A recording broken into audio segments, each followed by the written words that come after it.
So welcome. I am going to start because we have a lot of questions for you. Ready? You've been at the forefront of footwear design for decades, and so have no doubt experienced the growing blending together of traditional craftsmanship with a cutting edge tech. How do you think brands and designers should be approaching this to ensure innovation doesn't come at the cost of artistry? For me, people always forget that this didn't exist as a role of sneaker designer. And 1986, when I graduated from school, I got mocked for going to work at New Balance. Like, you're gonna design sneakers? Because at that time, our curriculum was based on what was located in Massachusetts at the time, and it was the early days of the tech corridor. It was Wang, Digital, Data General. Anybody even know those companies? And then Corning Medical. That's what they geared our curriculum towards. But I ran high school track, and I heard about this position at New Balance, and I ran New Balances, and I'm like, people design sneakers? So I went up there and interviewed, and it turned out I was only the second full-time designer they ever had in the history of the company. Had another guy, Kevin Brown, which started the year earlier, and the two of us were the entire design department. And but the things that were instilled there to me at New Balance stayed with me the rest of my career, and it was newer and better. It was not just newer and different, and I think that was a big philosophical thing that I think helped me. And I think there wasn't seasons. You just updated it when there were new materials or new processes or a new midsole component could be made, and you could make the shoe better, not just different. And I think that followed me through my whole career. And I think that's the way I look at how things are today, where as each things have progressed from Illustrator and Sketchbook Pro to CAD systems, they're tools to get me to new and better.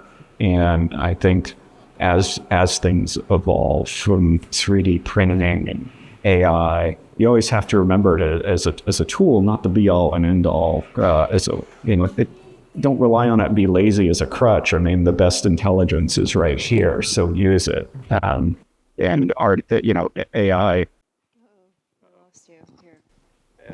AI started with what's up in here, and that's what it's all pulling from. So just use it as another tool rather than a crutch. And amazing things await. You're never done, because the question's never answered, because you can always make something new and better. Why not?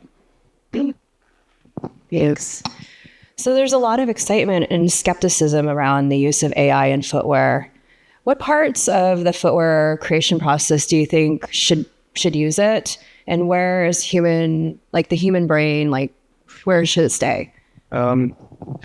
There's amazing things to be done. I went and taught a week course at SCAD, and it was funny. I thought it was product and sneaker design, but it was actually for them to use AI. So I was kind of poo-pooing it the whole time. I'm like, why aren't you guys drawing these final renderings by hand? And they're like, well, the assignment is to use AI. I said, well, that's well and good, but it's kind of lazy.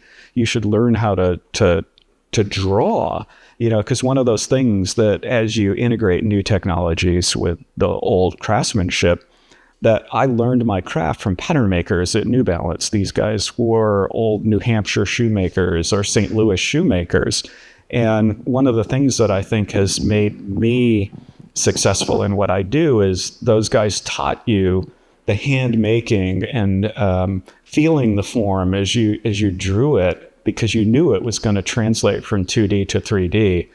And I think some of that is a lost art. And I think it's a yearning for humanity to have that touch, that feel, that reality based. And I think you always have to have that in mind. Is the AI things is, you can create another Giga. It's like an overdone Photoshop rendering, but at the end of the day, you have to make something real out of it, tactile in your hand.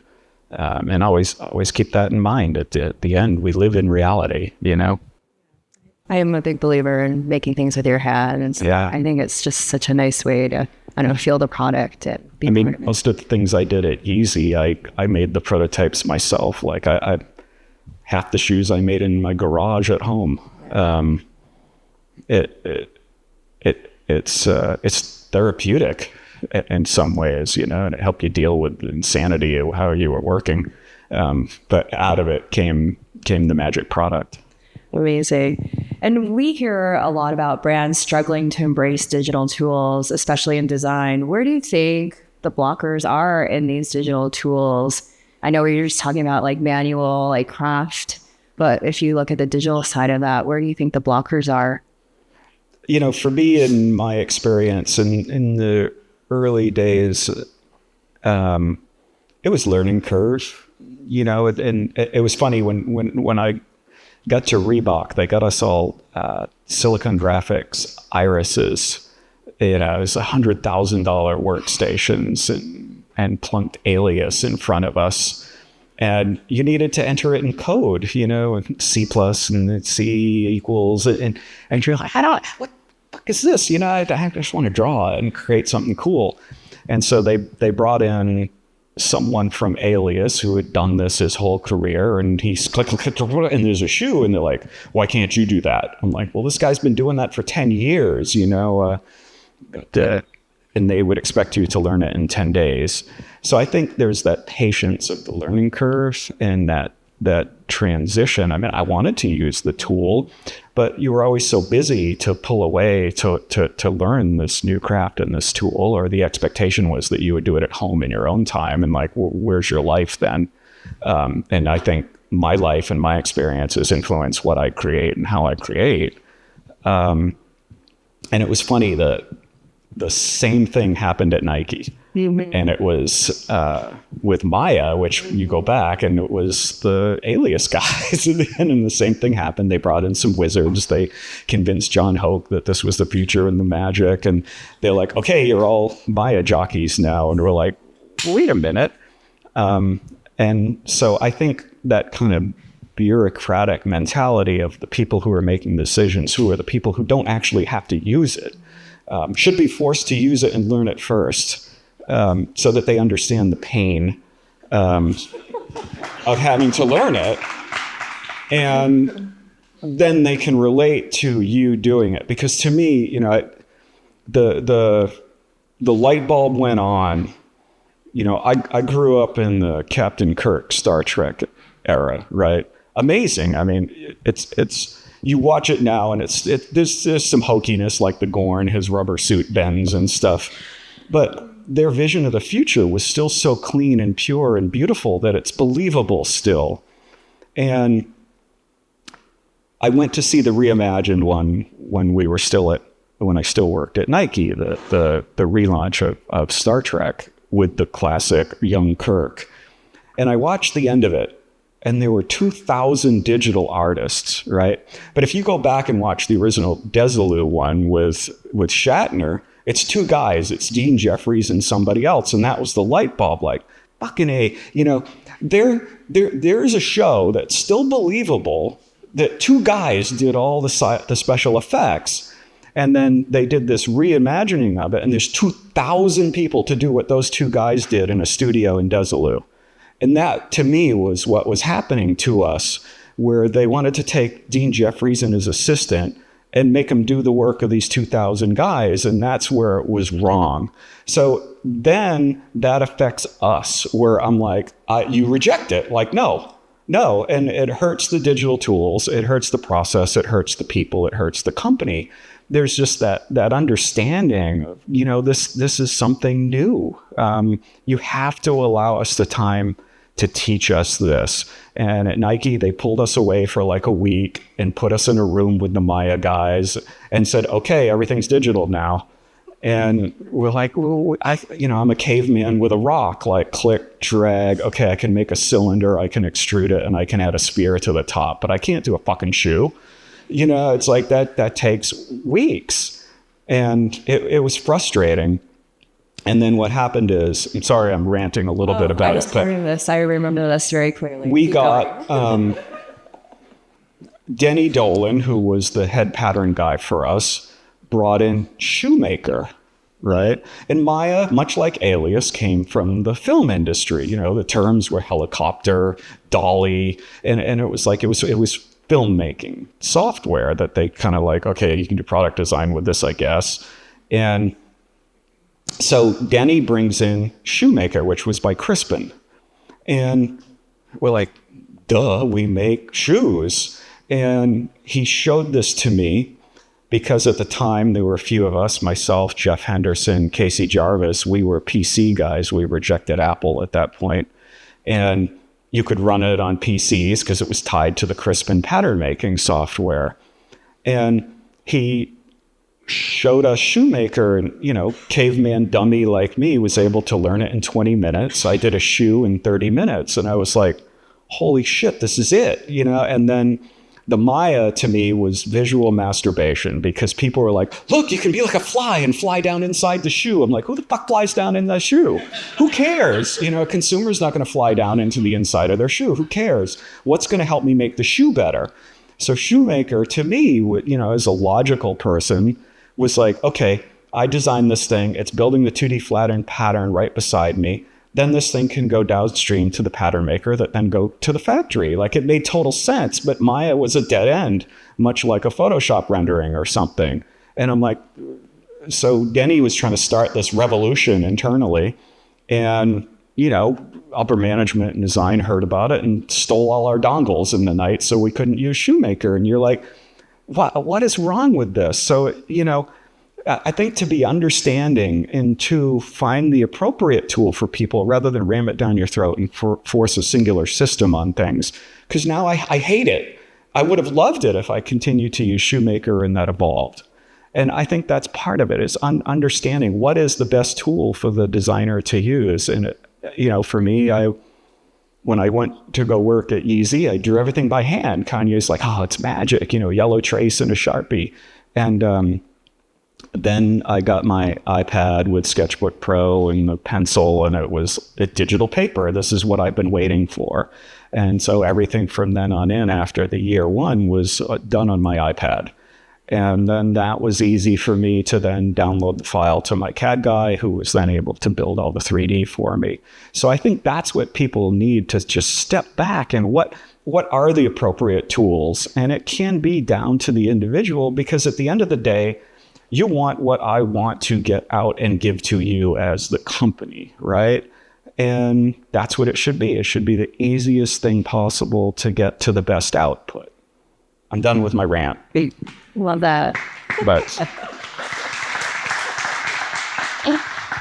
yeah, sometimes the translation of what you do and what you know into something that is unknown is just ridiculous, right? yeah, well, it's being rammed into a system that may not be right for you. As I mean, at the end of the day, we're, you know, as designers, we're still kind of artists. We're artists with an engineering mind, which is this freak show combination of things. But I don't know. It's up to the individual. Yeah. What's comfortable. You want them to be comfortable, because then you get the best out of the designer. Agreed. So you've been responsible for some most game-changing sneaker designs of all time. What's the secret to pushing bold ideas through, and what common themes do you see in shoes that have stood the test of time? You know, I always said that there were like 4 apps. It was fit, form, feel, and function. And then, you know, after working at Yeezy, I had to throw in fashion in there, which is kind of cringy because, you know, my whole life was based around performance from those early days at New Balance, you know, being a runner. But once you tick all those boxes and it's the basics, you got that covered. Now excel in those things. And at the end of the day, we create objects of desire. You know, like I said, and there was a podcast I was on, and I was thinking about it, like, what changed? Why did we have to step up our game and do things that much better? And at one point in time, when I was at New Balance, we were competing against Nike, Adidas, and then this new upstart, Reebok. But then when I got to Reebok and we were doing innovation there, this thing came out, right? It was called the Walkman. And we're like, holy shit. I got to make something so compelling out of a shoe to get that kid's $100 instead of Sony. So now it wasn't just Nike and Adidas I was competing against. I had like Sony, Nintendo, Coleco. It's crazy when you think about it. So I think that's what drove us as designers to keep pushing the envelope and be relevant of what's going on in society, to keep the product interesting and entertaining. And as new technologies come out, how can you exploit that and make something that's, so cool that you got to have it. And at the end of the day, I think that's an important filter to have. Like, you got to make something so cool that you got to have it. And I met designers throughout my career who would come in and punch the clock and like, yeah, it's just another $65 shoe. I'm like, do you want it? Like, no. I said, how can you expect anybody else? You got to make something that, not designed for you, but that you would want to spend the money on. And I think that's an important thing to keep in mind. And that's what I've always had. Like, am I getting a good value? Does this thing feel better than the last one? Is it lighter? What advantage does it give me? What story can it tell? Because then a lot of times too, you have to remember at a moment in time, a lot of the retailers started to remove people from the sales floor. We lost tech reps as positions. There was nobody to do the storytelling. So the product had to be so compelling that it sat on the shelf and told its own story to draw in the person, right? Because what's different than what you have and what you have and what you have? I can get this from Skechers. I can get this from Lulu. I can get this from anybody. Like, why do I want that? And I think that's an important thing to keep in mind. Like, you go through, it costs this much. We're going to hit this margin. Fuck that. Make something so cool that you're like, holy shit, that's like, I'd spend $200 for that. And wow, it's only $70. I think it's a key mentality to have. Like, do you want it? If you don't want it, why would anybody else? So I'll always keep that in mind. And that's a filter I've always had on the product. Like, get so revved up about it that you're the advocate of it. They're your children. Don't you want your children to grow up and become something important? And that's the way I viewed my product. And they've stood the test of time, from things like the 574 and 550 New Balance I did as a 21-year-old kid, 22-year-old kid. It's funny to look back at it. And I look at my place in the market, like, I'm competing against my 22-year-old self. That's whack. And so you gotta fight that even. It's an amazing battle and experience. What's inspiring you today, like in your work? It's usually what's around me in my life. I mean, I love my race cars and vintage racing, and I think that's a thing for me. Just being embedded in the sneaker culture. So I've been invited to a bunch of the sneaker cons lately to come talk, and this is something to all of you who work for the big companies. Get out there, go see these kids. They want the knowledge from us. They want to meet the people who are creating these things. And I know a lot of the companies try to hide you. Fuck that. You create these things. Be the face. They're thirsty for it. They want to know what it is behind it, where this thing came from. And it's an extension of the storytelling of the product. It helps create that object of desire where they have this personal connection to this person. It's so cool. They want to meet you. They want to understand it. And I think it gives them an appreciation for it rather than just being told about this guy, Michael Jordan, who played before they were born. I mean, there's still the cult of that and what it is, but I don't know. There's a magic to what we do, and spread the magic. Why not? Right? It's free, right? It's free to share the knowledge and be positive. So be positive. Help these kids. They're thirsty for it. Inspire them to be the next generation. I get these kids sending me sketches all the time, and I always tell them, I do something that's so cool that I go, fuck, I wish I did that. And that's what I want to see. I want to see things that step up that competition. And it's not as a threat. It's more like, damn, look what I helped start. And I think that's an important thing to keep in mind. We're like carriers of this industry. Celebrate it, help them, help the future, bring them into it. Well, mentoring is so important and inspiring others. And you mentioned this, footwear can be like a closed industry. And with networking playing a big role about who gets in, how can designers who don't fit the traditional mold break through? It's a good question. In those early days, nobody was doing this, so it was easy for us to be the first of it, but it was also difficult to lay the groundwork of what it would become. I get a lot of kids who come through Pencil, through SCAD, Art Center. I mean, super talented kids. And it's hard because, if it wasn't for those of us in those early days, myself, Tinker, Wilson Smith, Bruce Kilgore, Kevin Brown, making this cool to want to do, there wouldn't be so many people wanting to do it. And I think that's one of the problems. I mean, I love Dwayne and all that, but he's pumping these kids out, and they all reach out to me, and I'm like, I'm sorry, it's tough right now. There's not enough places for you guys to land, and you don't want them to be discouraged or disenchanted with it, but it's very hard. I mean, you have to stand out. I mean, social media is a big thing. The danger of social media is you put your stuff out there, there's no longer any protection for it. It's tough. It's really tough. I don't envy them at all. I mean, even for an old fart like me to get another job is interesting. All these companies talk to you, and then they're like, and it's tough to be a disruptor because, you get this reputation of being a disruptor. Yeah, I remember that, at Nike, like disruption was a big buzzword. You were there for that. Aaron, you were there for that. And then you were disruptive, and like, you're disruptive. I'm like, well, isn't that what you told us to be? Well, we didn't really mean it. And you're like, well, what are you talking about? But it's that disruption and risk taking. And I think that's an important thing for these kids to remember. Take the risk. If you see something that is totally whack and you don't really know how to do it, try it. What's the worst that you can do? If you've never tried, you've already failed. It was funny. I would always say that. And then I saw this quote from Edison, which, I mean, I like Tesla better. He was more of the true genius, but Edison was the marketeer. But Edison said, I've never failed at doing anything. I've found 10,000 ways not to do it.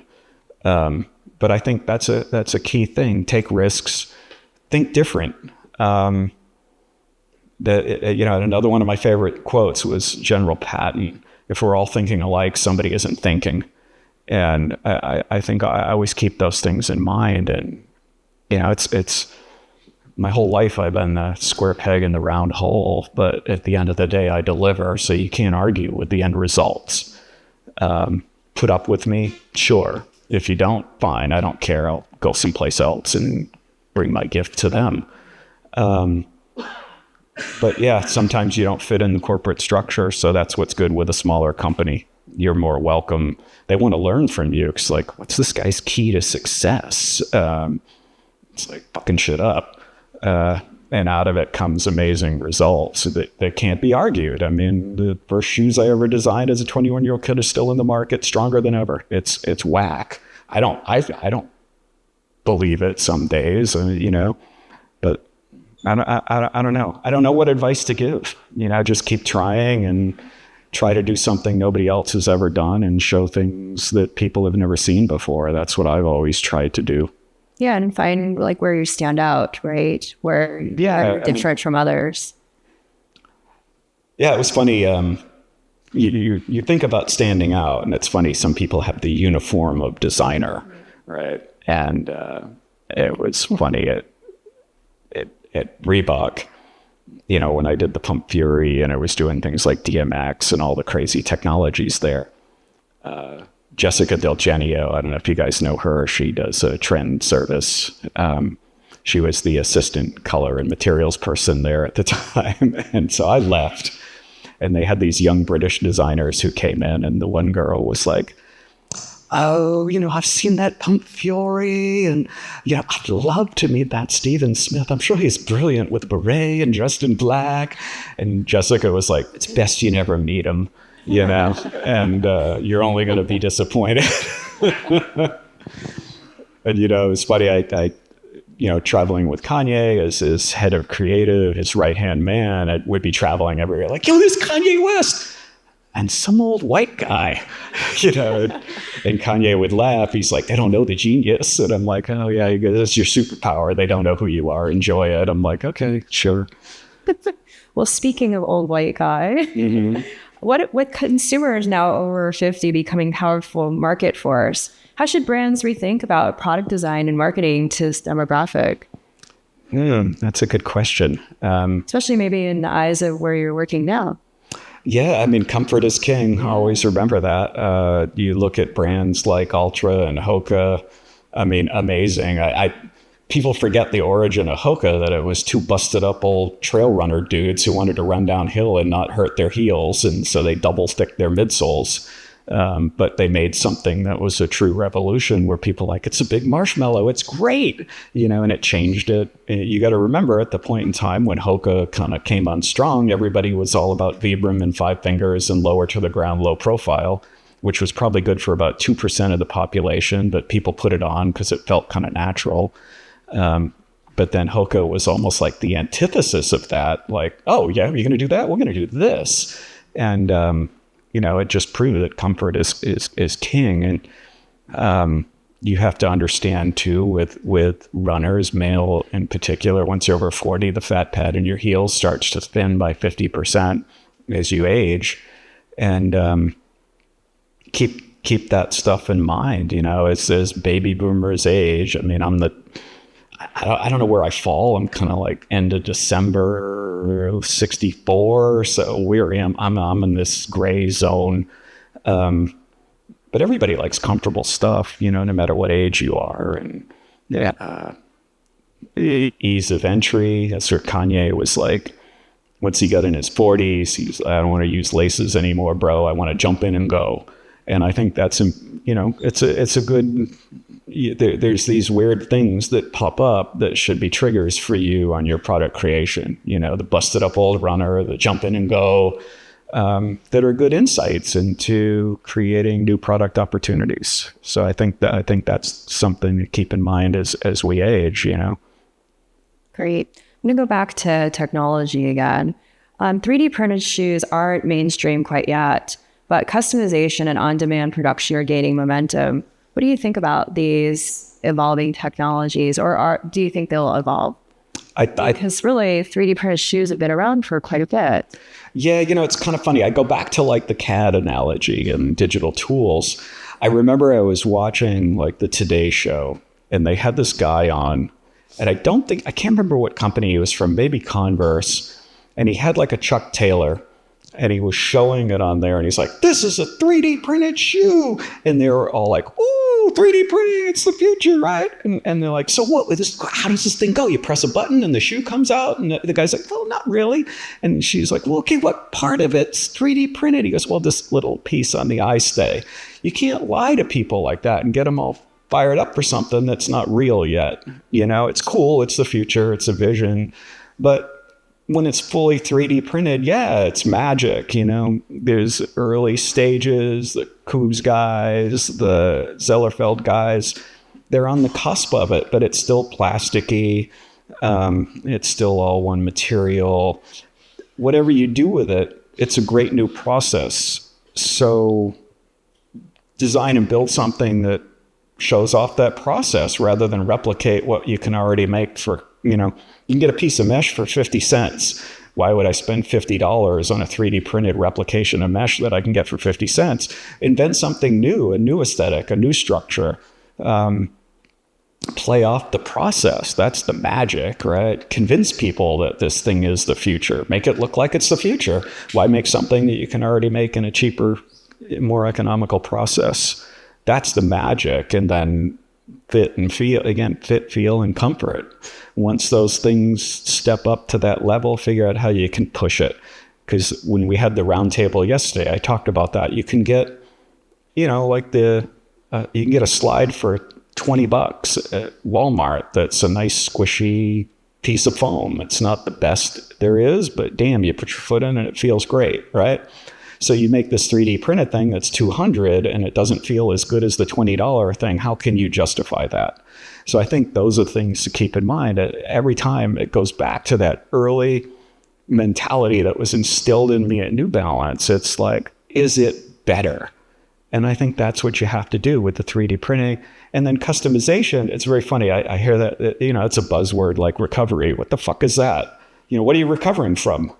How do you build something that's recovery if you don't even know what you're recovering from?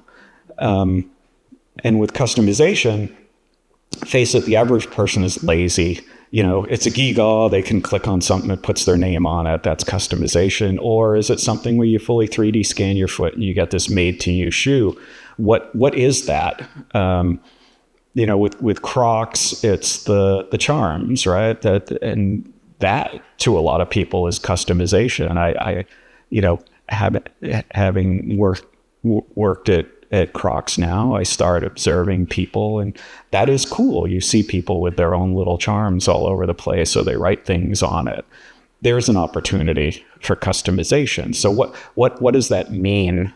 And what can it mean? So I think you look at things on a slider.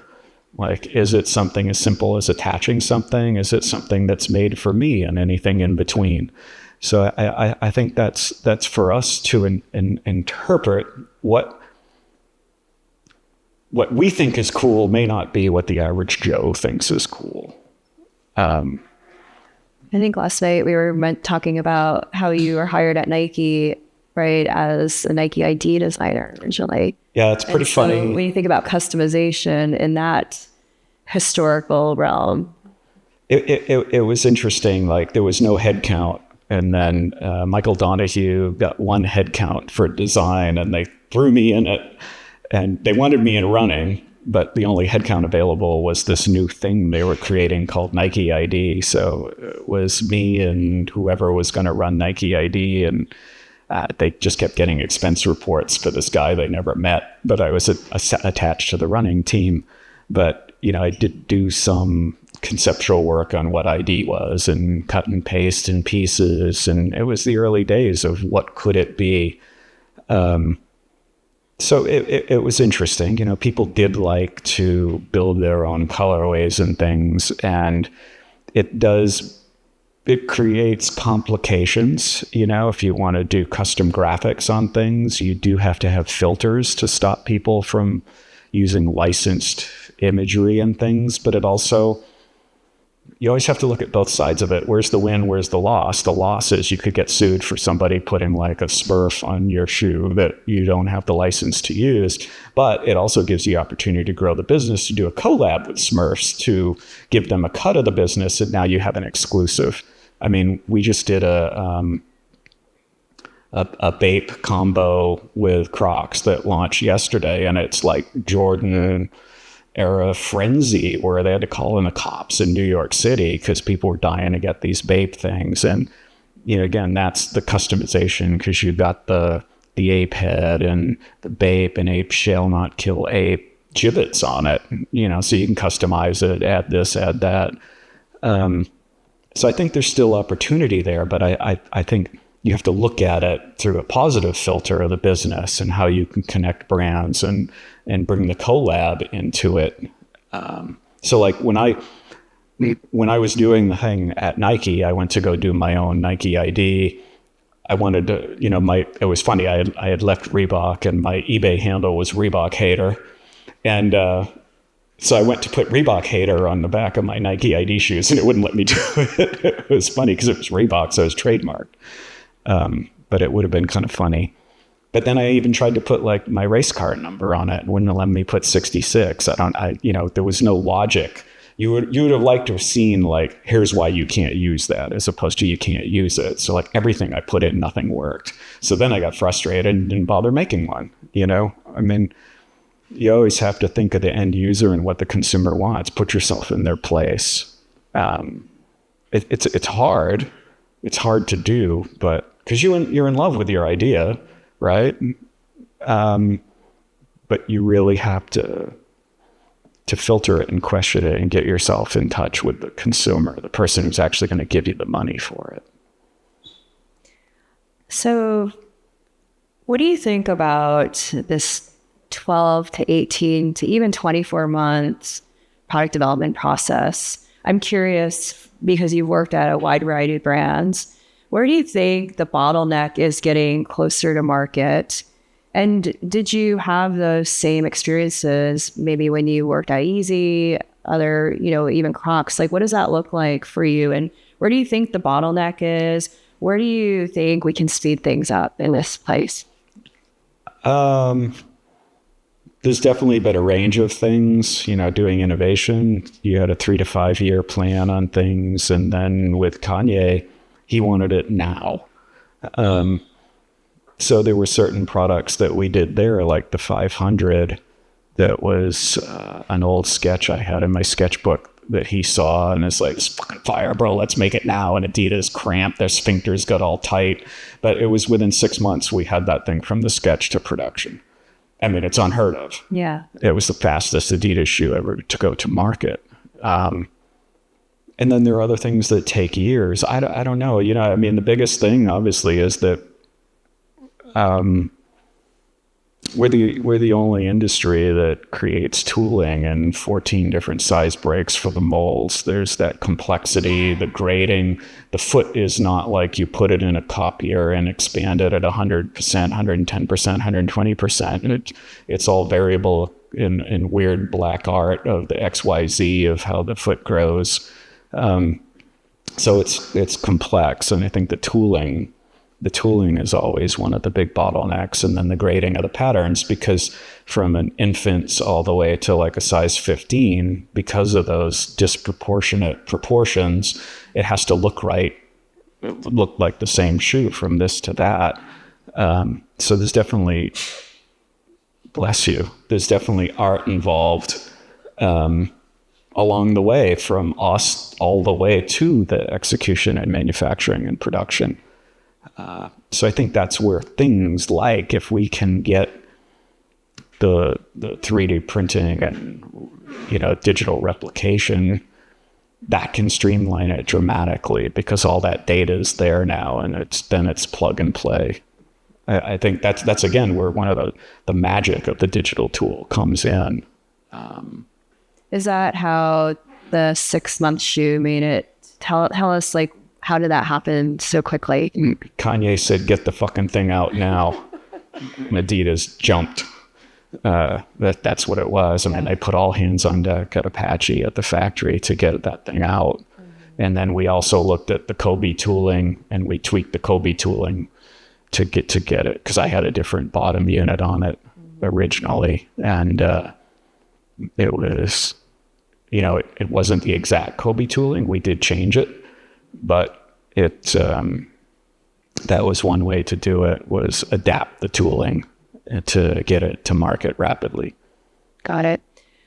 So looking back on your career, if you you could only pick one design or project that you think defines your legacy best, what is it? Oh gosh, it's a tough one. Every company I did something different and special. It's like asking your favorite child. All right, let's go company by company. New Balance, I don't know. I think the 1500 is still one of my favorites, because at that time it was the ultimate. It was the first $150 shoe. I think it's a lost part of storytelling within New Balance that the numbers designated the price point. The 990, for example, was the first $100 shoe. The 1500 was $150. It was the successor to the 1300, which was $130. Did you know that? Yeah, people don't know that internally. So I think the 1500, because it was the ultimate. I mean, I also look at the 574 because of its economic reach. I go anywhere in the world and I see people in it, every age group. It's pretty wild. Adidas, the artillery, coming into the rap world. That's Kid Cudi's favorite, one of Kanye's best enemy, frenemy. Love them, hate them, attack them, hug them. And then going to Reebok. I mean, obviously the Fury, because it's the Fury, it's in the Smithsonian, the London Design Museum, the Scoofy kid from Massachusetts. Who the hell ever thought I would have things like that? And then Nike. I think the Crib Mary Jane that I did at Nike was still one of my all-time favorites for infant girls' little shoe, because it was the antithesis of everything I had ever done with performance and running. And then Adidas, again, I think the My Coach wearable sport electronics circuitry embedded apparel was a pretty amazing project even to this day. It was outside the norm of the sneaker world.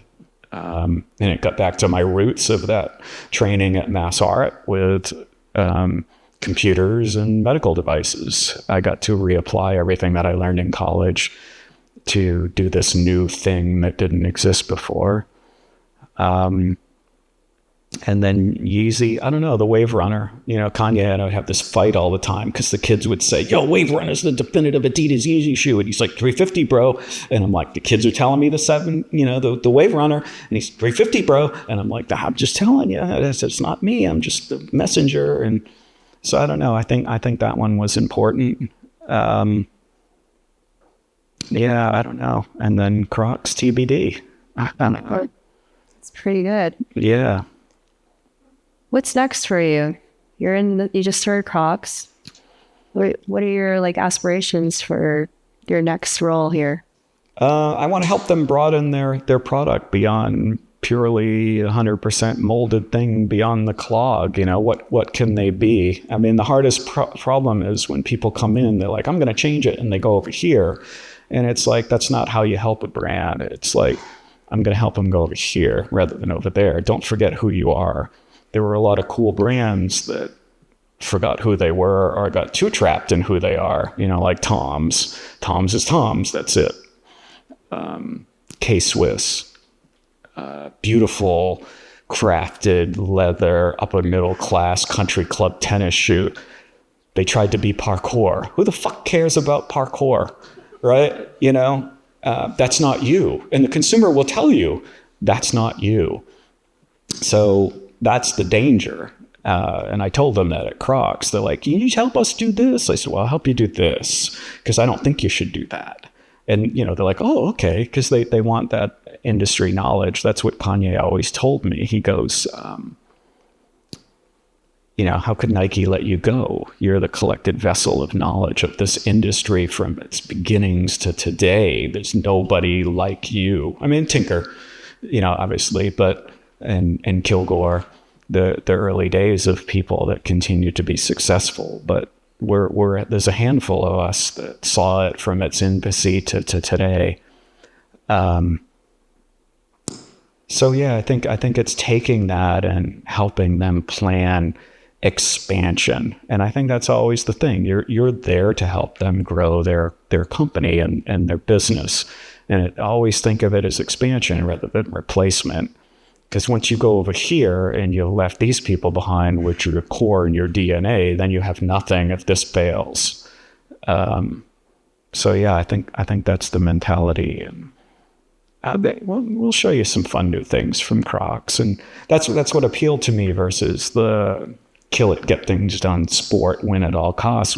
There was this whimsy and silliness to Crocs that I really, kind of fun, and it has been. It's been an amazing 2-3 months so far. And they're willing to let me operate like we did it at Yeezy, where it's just dream. They're like, this is what we want you to do. We're not going to interfere. I've been getting asked to go to meetings, and my senior VP was like, don't go, don't get dragged into that crap. Just dream. Like, that's what we want you to do. I'm like, so it's kind of it's one of those magic opportunities again. Yeah, we can't wait to see what you do there. It's Fun really things. exciting. Yeah. I'm going to ask, I don't know if our question screen is working, so I'm wondering if there's any questions from the audience that people want to. Oh, here we are. Oh, there they are. I knew there would be lots of questions for you. Do you want to take the top one there? Yeah, that's one of the issues, I think. What is sustainability? Consumerism is important because we're all get our paychecks from it and our jobs. If it wasn't for consumerism, we wouldn't be here. So I think it's that mentality again of like, the world doesn't need more stuff. The world needs better stuff. And what is, there's a lot of things that like people love to tout about sustainability, but yeah, it's eco-friendly or whatever, but where's the incentive for the people to save it, to recycle it, rather than just, they're lazy. People are lazy. They don't want to landfill. They just want to, I see so much stuff even in people's trash that it's so easy. It's 2 bins, curbside, right? And I see them throw away recyclables, and you're like, it's disenchanting because we want to be better for the world. So I think that whole idea of recyclability is cool. I think of like Bass Weejuns that I grew up wearing. You can resole them 3 and 4 times. I think that is a good attitude to it. How can you continue to use something rather than create more crap? Because we're told by corporate leadership, growth, more volume. And it's like, but we're sustainable. I'm like, no, you're not. You're not. So make better stuff that lasts longer or serves a purpose. Because otherwise it's a wall of stuff. It's hard. I mean, that's the problem with fast fashion. That's why I love those early days at New Balance. There was no fucking holidays and spring, summer, fall, back to school, Halloween, Christmas. We didn't. We updated it when it could be better. And I think that world of fast fashion kind of sidetracked us from the noble goal of newer and better and offering people something that is desirable. And hopefully I answered that. Wow, you get a lot of questions here. Oh, they're just ripping through. Which one should we Let's I don't know. Should we talk about domestic manufacturing? Which one's that? It's on the bottom there. Oh, the thought ones. Oh, future of domestic manufacturing. I mean, I'm all about that. I grew up in a mill city in Massachusetts, and I watched it just crumble before my eyes. And that's what inspired me to being a product designer. I was surrounded by these mills, watching things being made, and it was magic. And that's what drew me to New Balance. I went up there to 5 South Union Street, and I was like, holy shit, look at this factory. This is so cool. And I think that helped me because I could go downstairs to see how something was done, whether it was right or wrong. You could see the wrong way being done, and then that inspired you to make it better and do it better as a process, even beyond just the aesthetics and styling of it. And again, that kind of gets us back to the sustainability too. Once you see the process, I can make this better. I can make this smoother. I can use less materials because you had eyes on it. And I think that's one of the things that's a lost part of what we do is everything's overseas someplace else. Being able to walk downstairs and see it is a secret ingredient. It's secret sauce. It's really cool. And so I saw that early on. At that time, 90% of what we made was made either in Flimby, Skowhegan. We had a factory out in Chicopee where all the Desma machinery was. They moved that to Alston while I was there. But you saw it all. It was cool. And then you saw it shrink. And the hardest thing to watch it all dissipate was people don't understand, like, we lost the factory, but now you lost the mill, you lost the tannery, you lost all the infrastructure that goes along with it. And it's not easy to rebuild all of that. And one of the biggest problems I see with all of it, and that's where the digital tools and 3D printing, and that shows the promise in the future, is rethinking how you do the process is the magic of it. Because I've always heard people so when I was at Reebok, we working on the next version of what the Fury was going to become. And I had this vision for it of this we went to visit this company called RAM. It was Robotic Automated Manufacturing in Minnesota. And they showed us this thing, and it was a machine shop, and it was a single robotic arm, and there was a circle of machines. And this thing took a piece of billet and went over here, over there, over there, over there, over there. And out of it came this thing. And it was like, fuck, that's it. That's what we need to do. And so myself and Merrick Jones, who was a young developer who they gave to me as a trainee almost, we sat there and envisioned this factory of the future, how it could be fully automated. And, one of the cool things about the Fury that people don't realize, because it wasn't talked about, is the standard shoe at that time, Princess Freestyle walking shoes had 100 components. And if you look at Fury, it's 20 components that makes the entire shoe.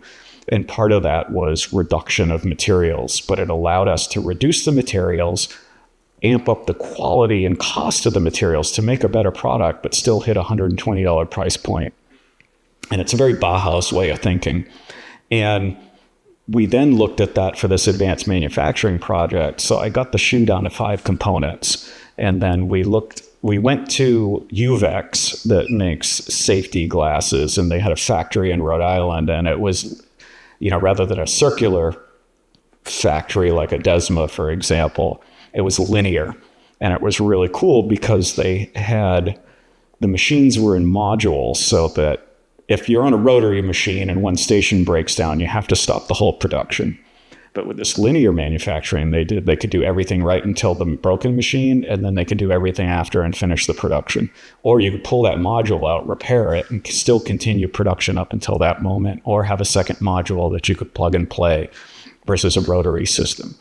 And that fascinated me. So we sat there and designed this entire factory of how it could be automated. And I went to show it to Lou Panichon, who was the VP of regular inline.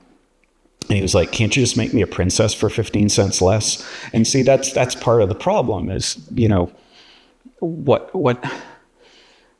how do you get past that and get people to understand it? So it was a new way of approaching US manufacturing. Because basically what I always see, and it's frustrating because you think of what we did. It's a 1950s method of manufacturing that then we went and taught the Japanese, right? And the Japanese then continued to make sneakers. The Japanese then taught the Taiwanese and the Koreans, because they were like, we could make 50 cents if we then export it to these lower labor countries. Then those guys went and taught China. They went and taught Indonesia, Thailand, right? And then we look at it, too many people go almost like Lou Panichon, where it's like, let's bring that process back to the US. And you're like, no, it's a 1950s process that we put over there. Hasn't it advanced? Rethink it all, re-envision it, re-envision the product. And that takes you to that next leap of that new aesthetic. That process drives you to the new aesthetic and the new and the better product, because now you're forced within this constraint to do something different. And that's where things like the Foam Runner, for example, Adidas just did not want to do that thing. They did not want me doing it anywhere other than China. I had to go black ops. I found the factory in the US. I did all the negotiation for Kanye behind the scenes, set up all the thing with the president and owner of the factory, and then went to Adidas. Oh, by the way, here's what we're making. And they're like, but I said, nope, done. Well, they won't pass our standards. They pass our standards. And it was almost like it had to be rammed down their throats. And then in the end, they backstabbed us and did dual sets of tools in China without telling us. Then Kanye and I are there at Fast Company's Innovation Festival unveiling this thing, saying it's made in the USA.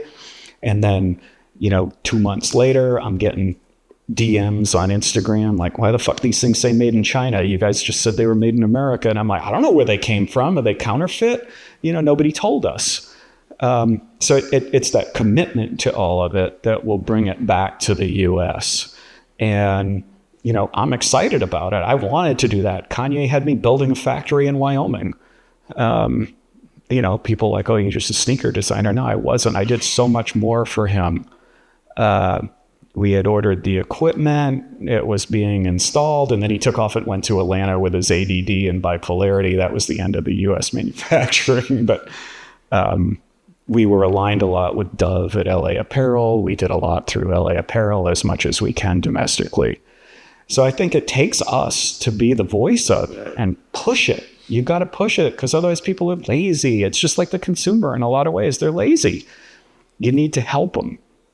And I think the companies need that boot in the ass to make it in the U.S. Why not? What else do they have to do? And, love them or hate them, but these tariffs are forcing people to rethink it. A lot of the car companies are already pulling in, trying to figure out how to shift some production back to here. I don't know. It's a dream. We had amazing factory in manufacturing here in the U.S. Why can't we do it again? I mean, you end up as a service country. That's no good. And then you rely on everybody else and you're cut off from, if China said, screw you, where we make anything anymore, we're dead in the water. So it's almost like a defensive thing in some ways. So what do they got to lose? Yeah, again, it's risk taking. That's what was refreshing about Kanye when he was at his best. It's like he rolled the dice and put all the chips on the table, every shoe we did. And every product that we did, it was something that was out of left field and made everybody's sphincter tight, but out of it came this magic. And I think we're the risk takers. Question things. What do you got to lose? If you never do it, you've already failed. So I don't know. Fuck the system. Well, that's a lovely way to finish up. Thank you, Steve, and for your time this morning.